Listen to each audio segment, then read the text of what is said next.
Hello, everybody, and welcome to the Glory Glory Podcast Live with me, Kel Quinn, as always. And joining me today is one of my regular co-hosts, Chris Nugent. How's it going, Chris? Not too bad, Kyle. Pretty good. Good to be here. Doing good. Fantastic. Okay, there hasn't been many games to talk about recently, as everyone knows. So there has been a lot of news, though, and obviously we're hopeful that we will get a game on the 27th of December. So the first bit of news that I'm going to talk about is that United, it has been reported that United will be searching for a holding midfielder in January. Um, we did talk about potential targets previously, the last time you were on, and that was uh, Hydera from Red Bull Leipzig, Jude Bellingham, and Calvin Phillips from Leeds. There was another name is now being added to that list in terms of potential signings in that area, and that is Kamara from Marseille. Um, he's a young lad who's out of contract in the summer, so he will be available for around 10 million in January. He's got loads of suitors around Europe, including the likes of AC Milan and Barcelona, and a few of the Premier League teams as well. I don't pretend to know a great deal about him, but I do know that um, he is a talent that many people who have seen him, they do rate him. And if Ralph rates him, then I'm all for it. Get him in January. So, do you think that our first priority on the new manager should be a new home midfielder? I certainly think so. Yeah, I do think so, Kyle. I think we've been talking about this for a couple of seasons now, and I think yeah, it's been a priority for quite a long time that we get a whole midfielder in, and it hasn't happened up to now. Not really exactly sure why it hasn't happened up to this point because, like you say, it definitely seems to be a priority, and I think it has been for a while. I think that previous managers, Solskjaer, etc., thought it was a priority. Ralph Rangnick clearly still thinks it's a priority, and hopefully we can actually get it done now, and get somebody in who's going to shore things up in that position. Yeah, it's definitely a priority, and hopefully we can try and get that resolved sooner rather than later. Yeah, definitely, because we're obviously a bit short in that area. Matic is at the end of his career. McTominay and Fred aren't out and out number sixes. They're more like box to box midfielders, and obviously there's a question mark over their quality as well. So yes, we need to recruit in that area. Um, Now apparently Ralph also wants to sign Erling Haaland. Was this a surprise because when he was working at the Red Bull organization, he brought him from Molde to Red Bull Salzburg, so he's very familiar with the player. Now the question I'm going to pose to you, Chris, is Haaland, we know, is one of the best strikers in Europe, and he will be around for a long, long time to come. Given that he's only about 21, he'll probably be the new Lewandowski.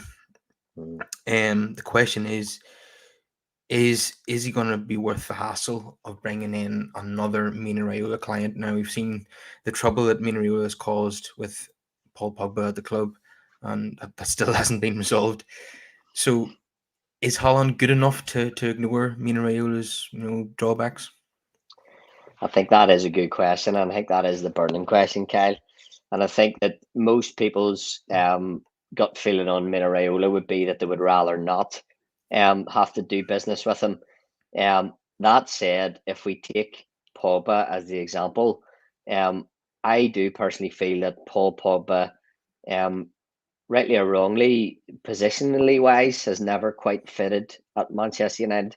I think there's been debates about that for years about what's his best position, how do managers get the best out of him, and it's never really happened. It didn't happen under Mourinho. It didn't happen under Solskjaer, and so I guess what I'm saying is that um, I think that Pogba's problems started on the pitch, and I think that Raiola will always back up his client. It's what he does. It's probably why some of these guys like him as their agent. And I do think that he sometimes will agitate if he thinks it's the right thing. But I guess what I'm trying to say is, one, I wouldn't excuse some of Pogba's misdemeanors to say that it's all down to Raiola, and two, I would hope that a player who was better suited to the team and was having better form on the pitch would have less need for his agent to be quite as involved in these types of kind of briefings against the club, etc. That were going on during have went on during Pogba. So I guess what I'm trying to say in a roundabout way is I would hope that he is worth the hassle. I mean, I was looking earlier at his stats for Dortmund, and I think he scored something like 76 goals in 74, 75 games. I mean, that is absolutely ridiculous. More goals than games for a guy who's 21 is absolutely phenomenal. I mean, those are Messi and Ronaldo type numbers. Like, it's really, really, he's clearly an unbelievable talent, and you would hope that a player like that would be worth it because how good he is, and two, would be happier because of how well he's doing. And I would hope that would mean that Raiola would be less of an issue. So I guess I'm saying, yeah, I think he would be worth it. Even the 40 million commission that Mina Raiola is looking for. That's just Raiola. It's just been Raiola standard stuff, isn't it? Yeah, I mean, if you're working for United, and I was reading the thing earlier, and I was saying that or apparently, somebody reported that Raiola's main issue at Manchester United was Ed Woodward. That was the person he didn't get on with. I can see exactly why that would be the case, because somebody like Ed Woodward, to give him his dues, he's a shrewd businessman. Whether he's a football man is another debate, but he's a shrewd businessman. Certainly, he knows money, and he knows that Raiola puts the arm in and tries to rip clubs off. But I guess you would say that Manchester United and our owners can afford these types of fees, and you would hope that somebody like, say, Haaland. I mean, he is somebody. If he's on course at the minute to be one of the top players in the world, not in the top 10. You're talking the top 2 or 3 based on those kind of numbers he's outputting now. That maybe you would break the bank for somebody like that. So yeah, I see what you're saying. I think it feels like a rip-off, and it probably is, but Haaland just might be somebody who might actually repay that fee. Yeah, it would have to be the best striker in the world, to get into bed with Raiola again for another 5 or 6 years. And yeah, Holland is certainly at that level. So yes, I definitely would consider it, even though I'd rather that we hired absolutely no Raiola clients once Pogba leaves the club, because we know what a nightmare he is. And I understand that Guardiola can't stand the man either. We know that Fergie can't stand him, and with good reason. Um, okay, if anyone joining us live, please feel free to leave a comment and join in the debate and leave us a wee like on the video. Hi to Nell Kane, who's watching live with us. Okay, coming on to another bit of news, just moving upstairs a wee bit. Richard Arnold is going to be the new CEO, and we haven't had an official CEO since David Gill left the club. Ed Woodward will continue on a consultancy basis, at least for the time being, anyway. I have absolutely no problem with this as long as Ralph Ranić, in his role as either manager or consultant, runs the football department. Arnold and all his staff can bring in all the commercial deals they want if they are prepared to allow Ralph and John Murta and so on to run the football department. As long as that's the case, then yeah, everything's looking rosier. So, what is your thoughts on all of that then? Yep, completely agree with everything you just said, Kyle.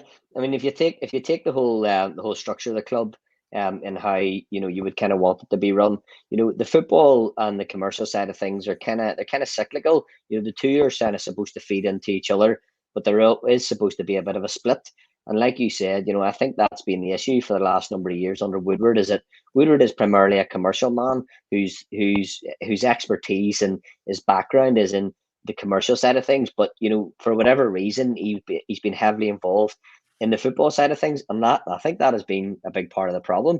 But when I say it's cyclical, what I mean is that the commercial side is what feeds the ability to buy the players that you need, and that is supposed to then in turn increase your revenue because you have a more successful squad, which gets guaranteed Champions League football, wins trophies.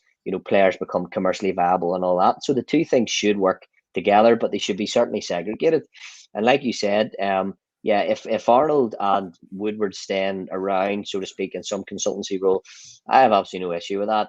Because if they keep the commercial side strong, that gives Ranić and Darren Fletcher and yeah, whoever else, if there's going to be a new manager at the end of the year, whoever that's going to be, that gives them the financial might to be able to recruit the players that they need to be successful on the pitch. And if that happens, yeah, I'm all for it. So in principle, it sounds like a good idea. Like you say, you just want the football side and the commercial side to stay split.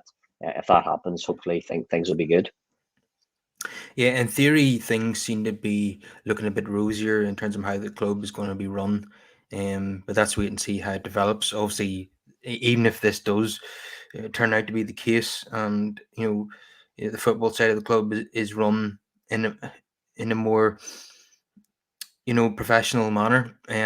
Obviously, the lingering problem of the debt will still be there, and I don't think the Glazers are ever going to make any friends among the supporters. But anyway, we'll move on to the fact that there has been another recruitment in the coaching staff, um, and that is Ewan Sharp. He's a Scottish coach. He's previously worked alongside Chris Ornas at Toronto and also Red Bull New York, and most recently he's worked at Lokomotiv Moscow with Ralph himself. So again, he's very familiar to Ralph, someone that he obviously trusts.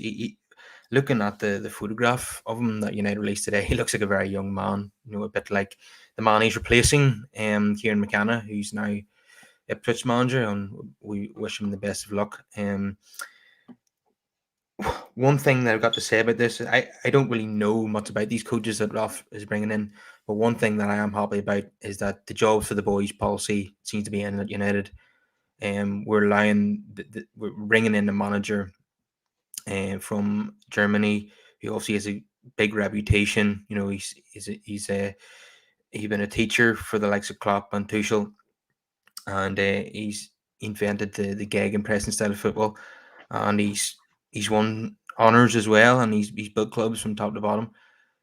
And that's positive for bringing in a guy like that. He's a bit of a philosopher when it comes to football, and he's bringing in coaches that we don't know about. People that he trusts. Um, the policy of giving former United players jobs as managers and coaches and so on it's failed ultimately. So I'm glad to see that we're moving on from that. Yeah, no, I think that's a fair point. I mean, you know me. I'm kind of old school. I get quite sentimental about players that play for the club, and I always say that I want the club to be successful, and it's an added bonus for me if the person that is taking the club forward and being successful happens to be a face that I already know and I already kind of like or care about. It's an added bonus, but it absolutely doing well has to come first. And like you said, Kyle, unfortunately, despite what fans like me may have wanted, previous regimes which had more of these kind of players who've been around, legends of the club, so to speak, it just wasn't really happening. In many ways, you kind of hit on it there. What I quite like about Ranić and some of these appointments is that they are under the radar. Ranić himself, in a sense, is under the radar. He's got a massive reputation in football, but he's not one of these stellar pin-up poster boy coaches, like Guardiola or Mourinho or even Klopp, in fairness, wasn't for until recently either. And I kind of like that. I think there's more depth and substance to him, and I hope that these coaches, and I'm assuming that they're not big names, they're not people who are coming to be flashy and to kind of show the fans that things are going to be good because they've got a name. Like you said, it's more workmanlike, a bit more kind of measured and thought out. So yeah, I agree. I think that it seems like a positive thing. And Ranić certainly seems to know what he's doing. So if he trusts these guys, then yeah, as a fans, I think we should put our faith in him that he's doing the right thing and give these guys our backing. Yeah, because he should be allowed to bring in his own staff, because it doesn't make sense for simply just to replace Solskjaer with Ranić and just have the same coaches there. You need to have totally clear the decks and start a new regime, and that seems what's happening. Although Mike Phelan is still hanging on there. I don't know why. Obviously he's not as wealthy as Michael Carrick, because footballers in his day weren't paid as much. So I mean, he's just not feeling financially secure enough to resign. So he's going to hang on until he's sacked, and we know what the hierarchy are like when it comes to saving money. So no doubt he'll be there until he either gets another job or they relieve him of his duties. But even Ralph himself seemed to indicate that Mike isn't, that he certainly isn't coaching on the training ground, and I really don't know. There was question marks over what he did when Solskjaer was there, and now there's even more question marks. So I don't know. I don't know what's going to happen there. He seemed to be he's going to stick around anyway to the end of the season. Yeah, Um, maybe just needs the money. Yeah, who knows? yeah, I would say so. Okay. Also, that it's come out just in the last 24 hours is that Fabrizio Romano has been saying that United have sent a scout to Argentina to watch Julian Alvarez, the River Plate striker, who's been pulling up trees down there. And he's a young lad, and man, he's got a great goal scoring record and a number of assists as well. Um, so again, I do like this thinking outside the box. Obviously, Erling Haaland, like we talked about, is the most obvious signing in Europe when it comes to strikers. But we've had success in the past of bringing in these unknown strikers, and they've turned out to be gems. Solskjaer himself being an example, and Chicharito. Yeah. So, what do you think about that one? Yeah, I think just what you said there, Kyle. I mean, you look at his record. Yeah, I can't remember his number of goals, but I mean, it's clearly not on the level of Haaland, but he does have quite a number of assists. I think his assists were 15 or 16 in not sure how many games, but yeah, no, I think his record's pretty good. One thing I always like, without throwing in a stereotype, is that you do find that a lot of the South American players, they're usually quite tough and they usually work really hard. Tevez, was a prime example, and Aguero as well. And I always find they seem to adapt pretty well to the Premier League. So, yeah, I don't see any reason why he wouldn't be a good signing. He's a young lad as well. I think he's only 22 or 23, slightly older than Haaland, but not only by a year or two. Yeah, he looks like a player that could come in and do well. Like you said there, he's not going to be in the top 2 or 3 strikers in the world the way Haaland maybe will, but certainly, yeah, you don't. We're not trying to build a team of Galacticos by any means, so I don't think we should be just looking for the Haalands of this world. We should be looking at some of these unknown players. And again, as you rightly point out, Kat, I think that's one of Ranić's strengths. And look at some other teams. Uh, and some of the other coaches have been successful in recent years. It's not all. It's about building a team structure and a balanced structure. It's not just about bringing in names. So he looks on paper like a pretty decent footballer. Yep. Yeah, I think he's again just like Kamara at Marseille. He's attracting a whole lot of interest around Europe. So yeah, it's good to see that we're scouting unknown players and thinking outside the box. And sometimes those players can work out better signings than the Galacticos. So yeah, I'm happy with that. Just one thing that I believe is that we won't actually try to sign a striker until the summer, because that's when Cavani will be leaving, and Martial would probably leave either in January or in the summer. Right now we're obviously stacked in forward positions, so I don't think we'll sign anyone like that until a couple of people go out, and that's likely to be the summer.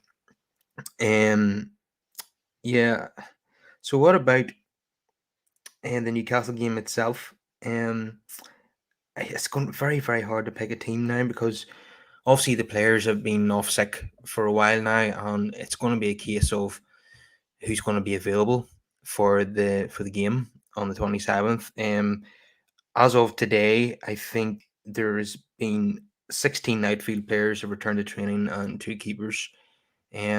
So that will definitely be enough to be able to bring a squad to the northeast. But we're still at the mercy of a potential outbreak in Newcastle. We could get all excited thinking our players are back and we're going to see a match again for the first time in 2 weeks, and then it could end up being an outbreak in Newcastle, and that's it. It's off.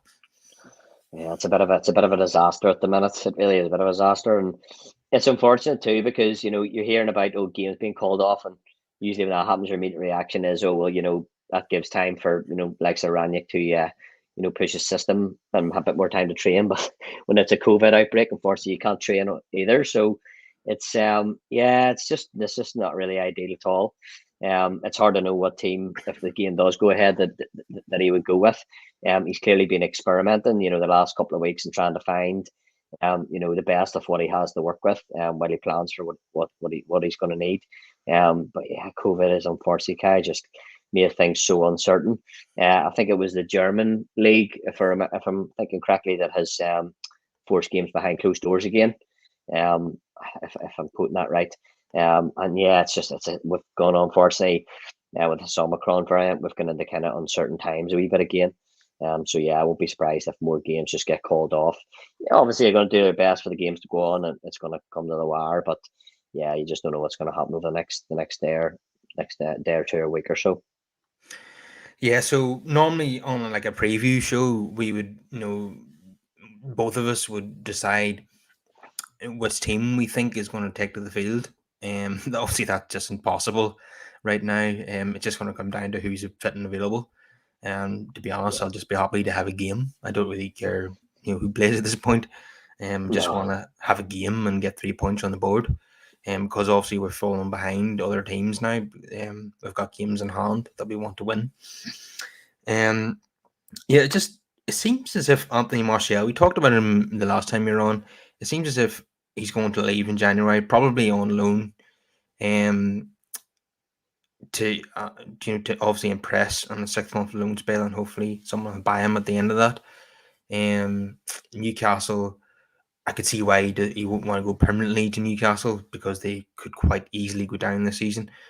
They, I think, are offering a 6 million loan payment to take him on loan and pay his full wages. But he seems to be more interested in going to Sevilla for some reason. Although they are second in the league at the moment, so maybe see the attraction there. Happy for him to do that, but I'm skeptical that Sevilla in June would be able to buy him um, at the cost of what United will be charging. So would if United could offer a cut price 30 million or something in June, if Sevilla want to take him permanently, but it does seem like he's going to go on loan in January. So what do you think about that? yeah, I think it's the right thing. I've talked in your podcast quite a number of times, Kyle, about what I think about Anthony Martial, and he will go down in history for me, certainly his United career, as kind of unfulfilled potential. The guy is, I don't know. I mean, he's got the ability to be a great player. I've said that so many times.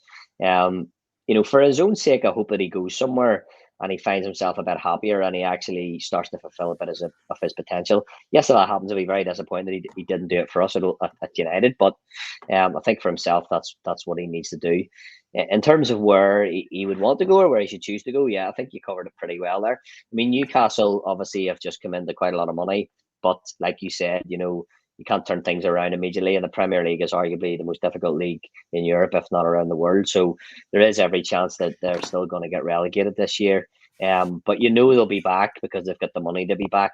But some players may not want it, as you say, go permanently now and take the risk of having to play a season in the Championship. On the plus side for players going there, the fact that Newcastle have so much money means that they may still be able to fund big wage packets. Even if the team went down in the Championship, which would maybe be a little bit of advantage for them over other clubs who went down without the kind of same revenue. But players again would have to take a hit in their own minds, at least knowing that they're not going to be playing the Premier League for a season or two or however long it's going to take. So yeah, I mean, for Martial, it's a more realistic prospect of a permanent move if he goes to Newcastle as opposed to Sevilla, for the financial reasons you just pointed out. So yeah, it'll be interesting to see where he goes. But yeah, maybe you want to go to Sevilla thinking that he's got a chance of winning a trophy or finishing high in the league or whatever.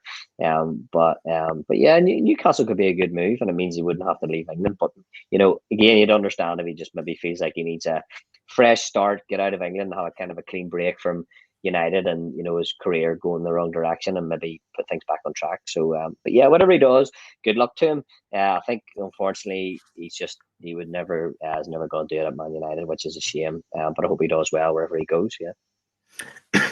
Yeah, the one issue with players going out on loan is that they tend to come back on they're back up for pre-season. They don't want to be there. United don't really want them there, and it just causes a problem. Um, once we sign players out on loan, we want them to do well, and then hopefully that club signs them permanently.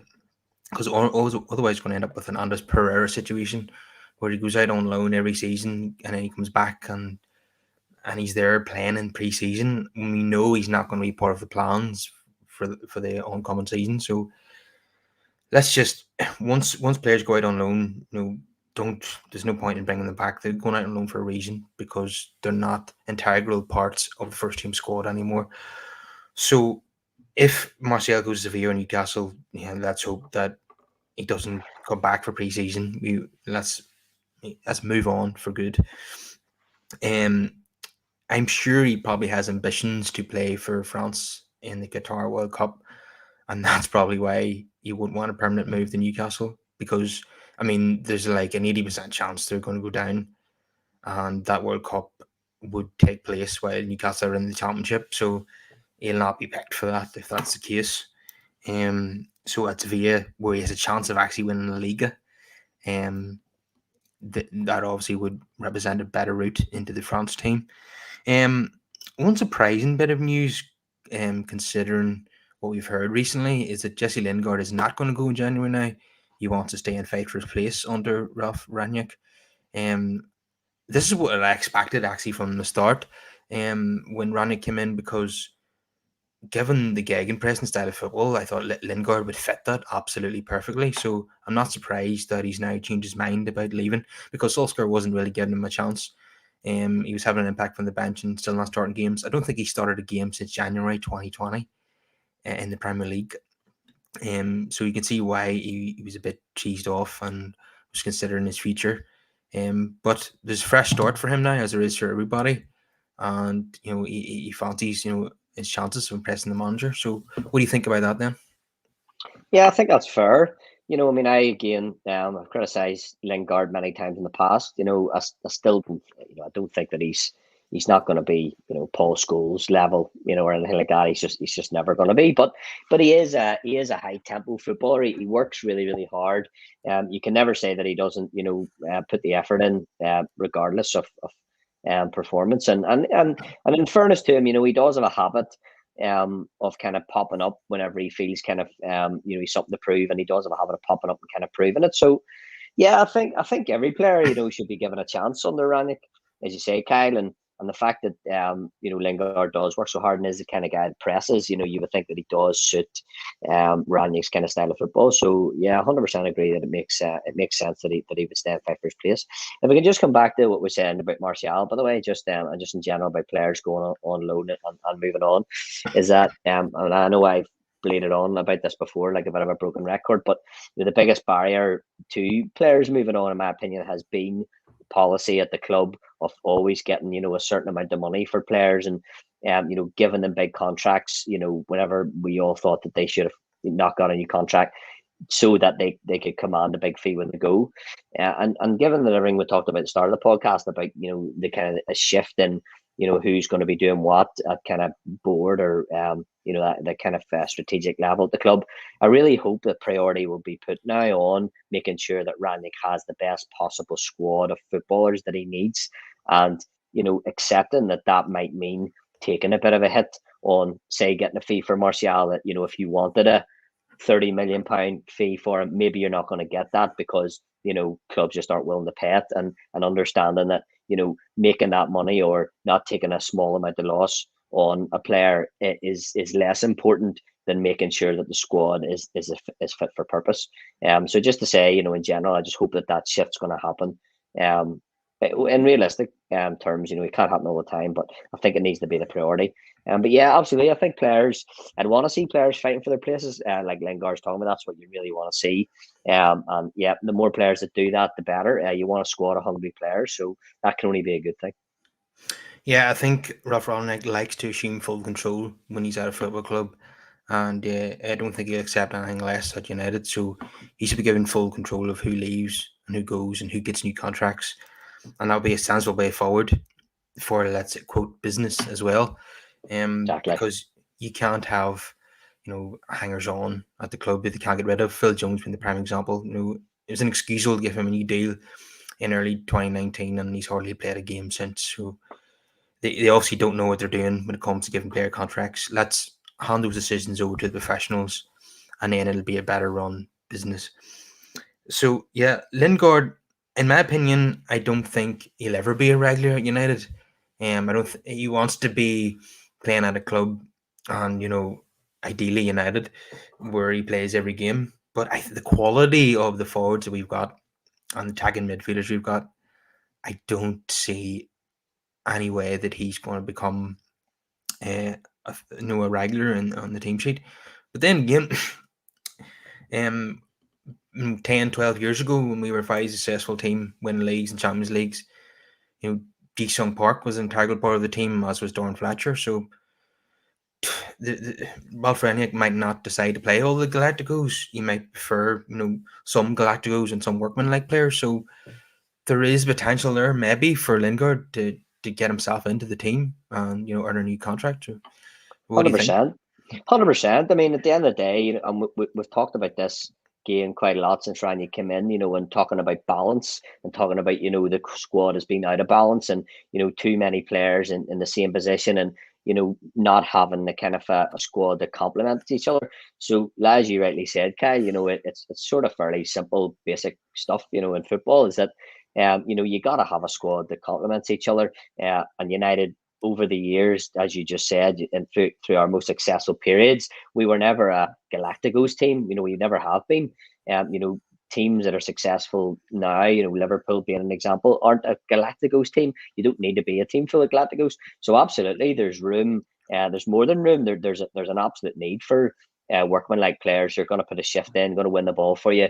Going to make the right pass at the right time. To give it to a Galactico, for example, or whatever. These guys are still quality footballers. We can't forget that.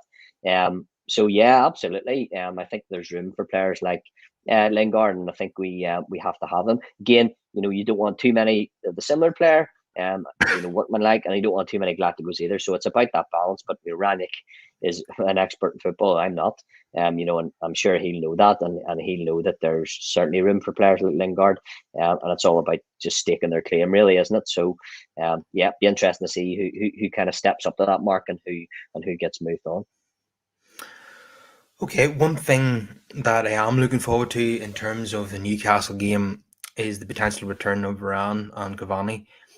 Both of them would get into my starting 11 if, in terms of the whole squad, if I was picking 11 players to take to the field, them two would get in my team every day of the week.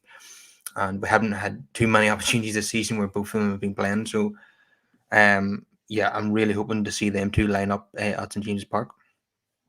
Yep, totally agree. Yep, first 2 or 3 names in the team sheet these days have to be Varane, number 1, De Gea in nets, and yep, I'd have Cavani there all day long. Love Cavani. Always saying this. He just everything about him. It just oozes class. It's just a shame we didn't get him 5 or 10 years ago. Because the guy's he's coming to the tail end of his career, but he's absolutely brilliant. And there's never been a game he hasn't played. He's played that he hasn't put in an absolute top drawer shift. Stretched defenses, made good moves, intelligent, influences those around him. Yep, totally agree, Kyle. I'd have Cavani starting all day long. And yeah, and those people said that he couldn't play alongside Ronaldo, and I can't remember what game that was they played, but they did really well. 2 workhorses like that who've got ability can always play together. As they always say, quality footballers can always play together. I'd have them there all day long, 100%. Yeah, it was the Tottenham game and United won 3-0. And I think that was the only win that Solskjaer managed in his last, 6 weeks in charge. So it just shows you what them two can do, even when you have a squad of players who are no longer believing in the manager and things are falling apart.